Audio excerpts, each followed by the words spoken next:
Hello and welcome to the King of YouTube channel. My name is Ivory, and if you want to know more about me, check out my Twitter at ivor_y. In this video, we'll be going over how to create a neon text effect. First, let's create a new project at 1280 pixels wide by 720 pixels high at a resolution of 72. You can of course use any project size you liked, as the text effect demonstrated in this video works at any size. Before we begin writing our text and making the neon effect, let's create an appropriate background. For this tutorial, we'll be using a photo of a brick wall to make it look like the neon text would be on the side of a bar or restaurant in the city. A link to the image can be found in both the description and pinned comment below. You can of course use any image for your background. The neon text effect will work regardless. Let's personalize the background a little by going to Filter at the top and selecting Camera Raw while still on our brick background layer. Let's make the background darker and create a vignette to separate the text from the wall further. To start, change the exposure to -0.80.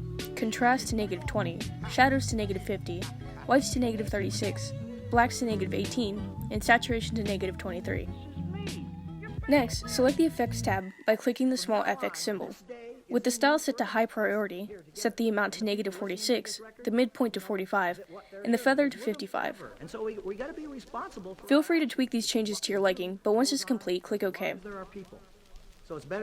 Now let's type our text and begin the neon effect. For this tutorial, we'll be using a font called Neon. You can find a link to where you can download the font in both the description and the pinned comment below. First, let's change our text to white, and then once we finish typing our text, select the Move tool and center it. You know it's centered when you see both a pink vertical line and a horizontal line. Next, go to the Rectangular Shape tool. Set the filter off, the stroke to white, and the thickness to 12 pixels. Then, make a small rectangle around your text by holding down Shift while dragging your mouse, and then, like we did with the text, center it by using the Move tool. You can of course use any shape to surround your text and create your neon sign.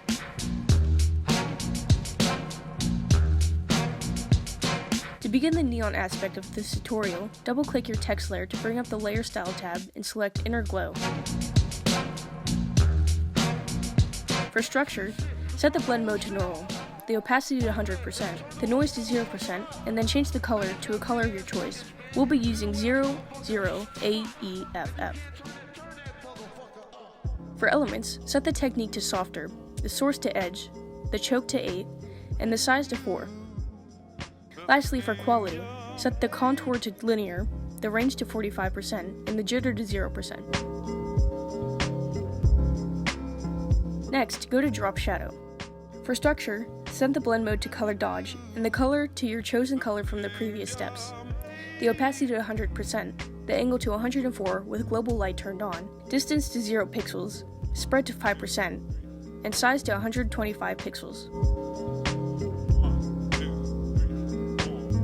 Lastly, for quality, set the contour to linear, and the noise to 0%. You can of course change these settings to your preferences, but once you're comfortable with how it looks, click OK. Next, while holding down the Alt or Option key on our keyboard, we'll drag a copy of the neon effect we just made for our text layer to the rectangle we made earlier to also give it the same neon effect.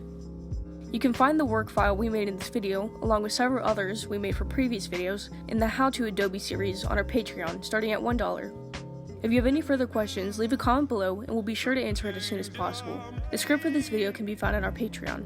If you enjoyed this video and would like not to only see them continue, but improve in quality, consider supporting us on Patreon or Ko-Fi, links in the description below. See you next time.